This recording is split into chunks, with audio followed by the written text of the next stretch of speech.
প্রথমেই বলি যে ফ্যাসিবাদের দোষও জাতীয় পার্টি একটা আসনও পায় নাই। আর যদি ওদের গুরু আওয়ামী লীগ থাকতো হয়তো 4-5টা পাইলেও পাইতে পারতো গোপালগঞ্জ এলাকায় বা শরীয়তপুর মাদারীপুর এলাকা দিয়ে। যাই হোক, আমার আলোচনার বিষয় আজকে সেটা না। একটা খবর বিবিসিতে, সেটা হচ্ছে যে তারেক রহমানের প্রতি যে উষ্ণতা, যে দরদ, এটা দেখাতে কেন ভারতের এক যুগেরও বেশি লেগে গেল। শুভজ্যোতি ঘোষ এই রিপোর্টটি লিখেছেন। তো তিনি লিখেছেন যে বাংলাদেশে যেই দলই জিতুক না কেন সবার আগে শুভেচ্ছা জানায় ভারত, এবং মনমোহন সিং বা নরেন্দ্র মোদী ক্ষমতায় যেই থাকুক না কেন তার কোনো ব্যতিক্রম হয়নি।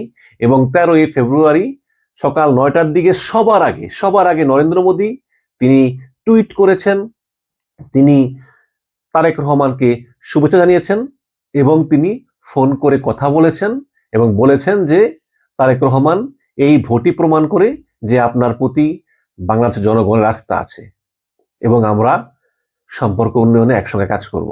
12 তারিখে ভোট, 13 তারিখে নরেন্দ্র মোদী ঠিক 9টায় তিনি তার এক্স হ্যান্ডেল, আগে যে টুইটার, সেখানে তিনি ইংলিশে অভিনন্দন জানিয়ে লিখলেন।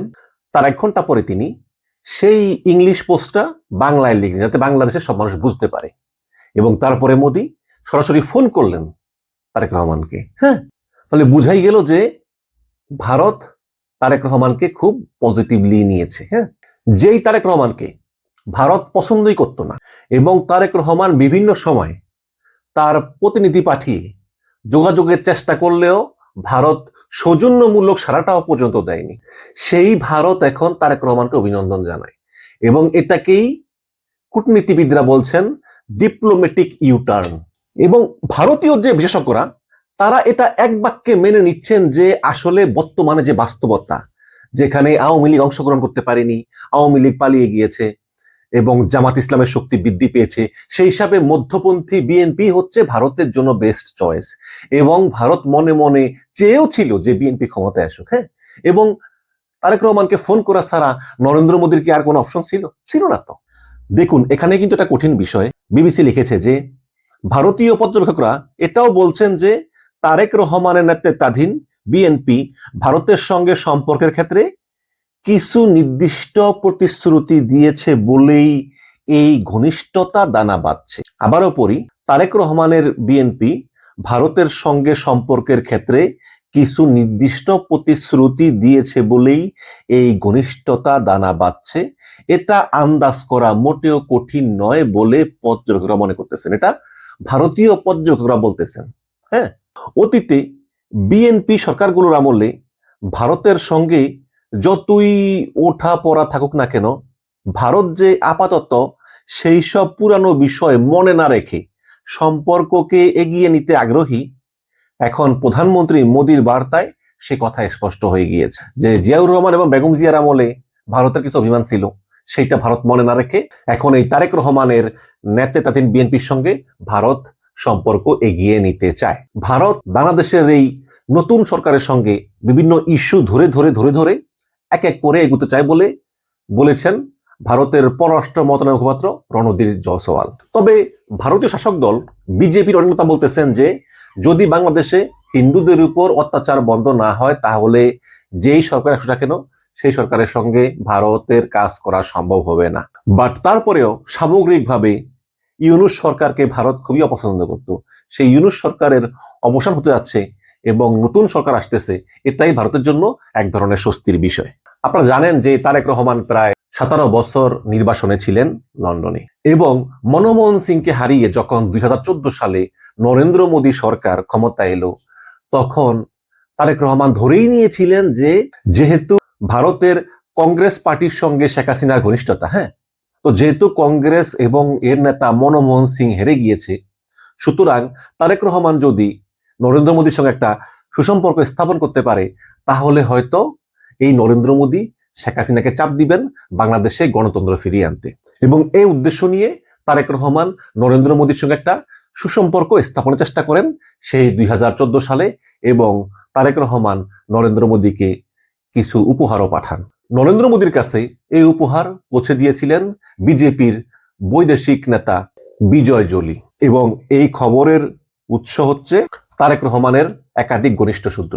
কিন্তু যে কারণেই হোক, ভারত এই উপহারের জবাবে কোনো প্রতি উত্তর দেয়নি বা তারেক রহমানের সঙ্গে যোগাযোগের বিন্দু মাত্র চেষ্টা করেনি। এবং ভারতের অনেক বিশ্লেষক মনে করেন যে তৎকালীন সময়ে ভারতীয় গোয়েন্দা সংস্থা নরেন্দ্র মোদীকে বা ভারত সরকারকে বলেছিল যাতে তারেক রহমানের সঙ্গে ভারত কোনো যোগাযোগ না রাখে। ঢাকায় নিযুক্ত ভারতের সাবেক হাইকমিশনার পিনাক রঞ্জন বলেন যে আসলে তারেক রহমানের সঙ্গে ভারতের যোগাযোগ না হওয়ার আরেকটা কারণ হচ্ছে সেই সময় ক্ষমতায় ছিলেন শেখ হাসিনা এবং শেখ হাসিনা এটাকে খুবই অপছন্দ করতেন।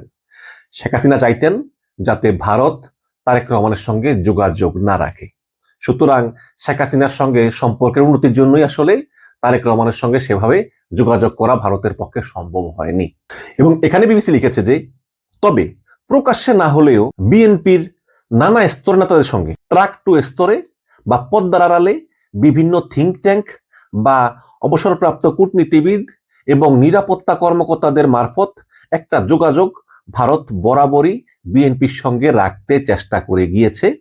এবং পিনাক রঞ্জন চক্রবর্তী আরো বলেন বিবিসিকে যে সেই সময় তো আমি নিজেই এই ধরনের একাধিক বৈঠকে উপস্থিত ছিলাম। ভারতের দিল্লিতে, থাইল্যান্ডের ব্যাংককে এরকম বিএনপির সঙ্গে একাধিক বৈঠকে এই ভারতের সাবেক হাইকমিশনার পিনাক রঞ্জন চক্রবর্তী তিনি নিজে উপস্থিত ছিলেন। তবে এই তারেক রহমানের প্রতি ভারতের দৃষ্টিভঙ্গির সবচেয়ে বড় পরিবর্তন আসে হাসিনা পালিয়ে যাওয়ার পরে। সে 5ই আগস্টের পরে ভারত বুঝতে পারে যে বাংলাদেশের বর্তমান বাস্তবতায় আসলে বিএনপি ছাড়া ভারতের আর কোনো গতি নেই। কারণ জামাত ইসলামকে ভারত উগ্রপন্থী মনে করে। সুতরাং একটা মধ্যপন্থী দল হিসাবে, যে দলটা আসলে বাম ডান সবকিছু মিলিয়ে একটা মধ্যপন্থী মনোভাব পোষণ করে, হ্যাঁ, সেই দলটাকে আসলে পছন্দ করা উচিত বলে ভারতীয় পর্যবেক্ষকরা মনে করতেছেন।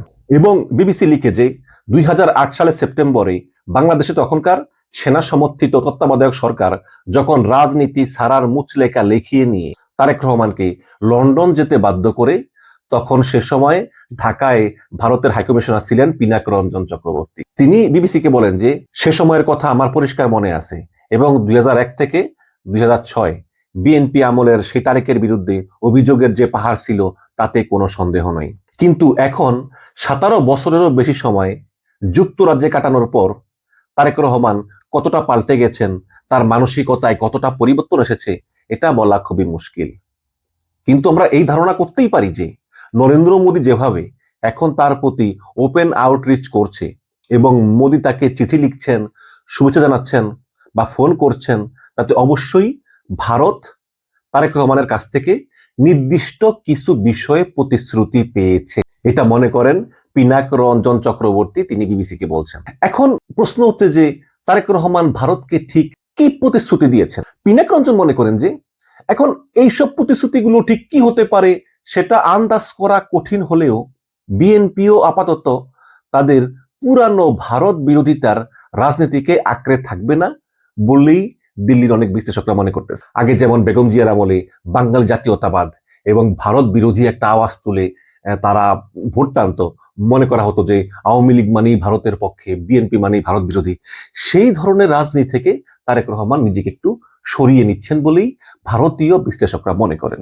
তারেক রহমানের বিএনপি তাদের পররাষ্ট্রনীতিতে সবার আগে বাংলাদেশ বলে থাকলেও তারেক রহমান দেশে ফেরার পর থেকে পর্যন্ত তার কথায়, তার বক্তৃতায়, তার সাক্ষাৎকারে কোথাও তিনি ভারতের বিরুদ্ধে কোনো কথা বলেননি এবং এটাকেও ভারত ইতিবাচক হিসাবে কিন্তু দেখতেছে। এবং শুধু তাই না, হবু প্রধানমন্ত্রী তারেক রহমানের উপরই যে বাংলাদেশের মানুষের আস্থা, এই কথা টুইটারে লিখতে বিন্দু মাত্র সময় নেননি প্রধানমন্ত্রী নরেন্দ্র মোদী। খুব তড়িঘড়ি করে তিনি লিখে দিয়েছেন। এখন দেখুন, দিল্লির থিঙ্ক ট্যাঙ্ক মনোহর পারিক্কর IDSA এর সিনিয়র ফেলো স্মৃতি পট্টনায়ক বলেন যে শেখ হাসিনাকে বাংলাদেশের কাছে ফেরত চাওয়ার দাবি নিয়েও পরবর্তী বিএনপি সরকার খুব বেশি জোরাজুরি করবে না বলেই তার বিশ্বাস। অথচ মোহাম্মদ ইউনূস বারে বারে শেখ হাসিনাকে ফেরত চেয়ে এটাকে খুব বড় ইস্যু করার চেষ্টা করেছিল। তারেক রহমানের সরকার বা বিএনপি সরকার বা বিরোধীরা মানে জামাত ইসলাম এখনো হয়তো মুখে মুখে সেই দাবি জানাবেন,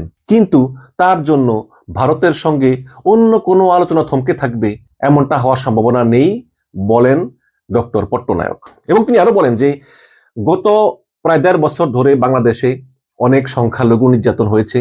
ভারত বারে বারে তাদের উদ্বেগের বিষয় জানিয়েছে এবং ভারত বলেছে যে সংখ্যালঘু নির্যাতন বাংলাদেশে বন্ধ করা উচিত, কিন্তু ইউনূস সরকার বারে বারে এই সংখ্যালঘু নির্যাতনের বিষয়টা প্রোপাগান্ডা বলে উড়িয়ে দিয়েছেন।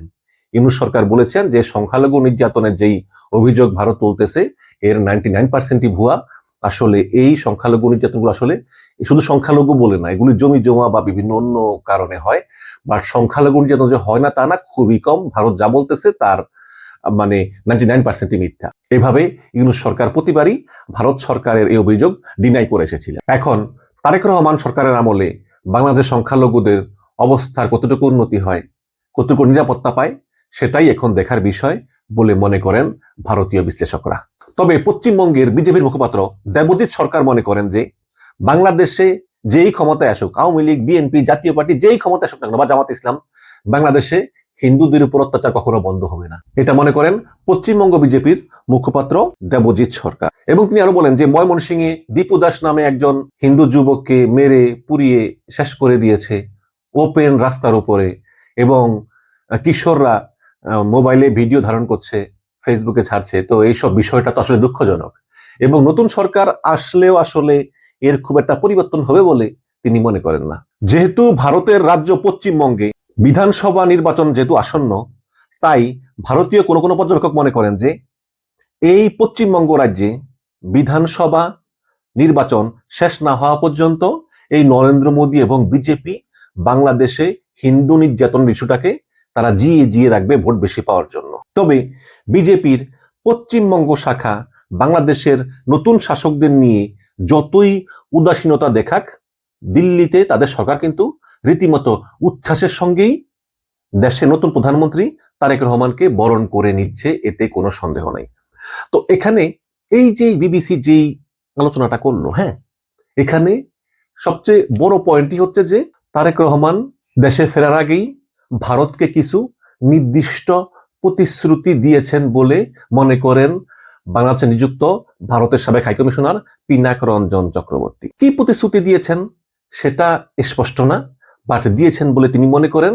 এবং তিনি আরো বলেন যে তারেক রহমান নির্বাসনে যাওয়ার পর থেকে কিন্তু ভারতের সঙ্গে যোগাযোগের একটা চেষ্টা করেছিলেন, কিন্তু ভারত ছাড়া দেননি শেখ হাসিনার ভয়ে। যদি শেখ হাসিনা রাগ করে জানলে, এবং ভারতীয় গোয়েন্দা সংস্থা র তখন নরেন্দ্র মোদীকে পরামর্শ দিয়েছিল যে তারেক রহমানের সঙ্গে কোনো যোগাযোগ রাখবেন না। তারপরেও আড়ালে আবডালে বিভিন্ন জায়গায় বিভিন্ন যে থিঙ্ক ট্যাঙ্ক বসে না, আলোচনা, গোল টেবিল বা বিভিন্ন জায়গায় জায়গায় অনানুষ্ঠানিকভাবে আসলে সেকেন্ড লেয়ারে বিভিন্ন বৈঠক হয়েছিল। হয়তো বাবির খসরু মাহমুদ চৌধুরীরা বিভিন্নভাবে চেষ্টা করেছিলেন ভারতের সঙ্গে সম্পর্ক উন্নয়নের জন্য, কিন্তু শেখ হাসিনা পালিয়ে যাওয়ার পর আসলে ভারতের আর কোনো উপায় ছিল না তারেক রহমানের সঙ্গে যোগাযোগ না করার। এবং বলাই বাহুল্য যে বর্তমানে এই বিএনপি ক্ষমতার সাথেই ভারত খুশি হয়েছে এবং যোগাযোগ করার চেষ্টা করতেছে, সম্পর্ক উন্নয়ন করার চেষ্টা করতেছে, এবং এটা কতটুকু উন্নয়ন হয় সেটাই এখন দেখার বিষয়। এবং 2001 থেকে 2006 সাল পর্যন্ত যে বিএনপি জামাত জোট ক্ষমতায় ছিল, সেই সময়ের তারেক রহমানের প্রতি ভারতের দৃষ্টিভঙ্গি কিন্তু মোটেও ভালো ছিল না। কিন্তু 17 বছর পর এই তারেক রহমানের মন মানসিকতা কতটুকু পরিবর্তন হয়েছে সেটার উপরেই ভারত এখন তীক্ষ্ণ নজর রাখতেছে। এবং তারেক রহমানকে ওয়েলকাম জানালেও ভারত যে খুব সতর্কতার সঙ্গেই তারেক রহমানের সঙ্গে সম্পর্ক এগিয়ে নিতে চায়, এতে কোনো সন্দেহ নেই। দর্শক, আপনাদের মতামত কমেন্টে জানান। ভালো থাকবেন।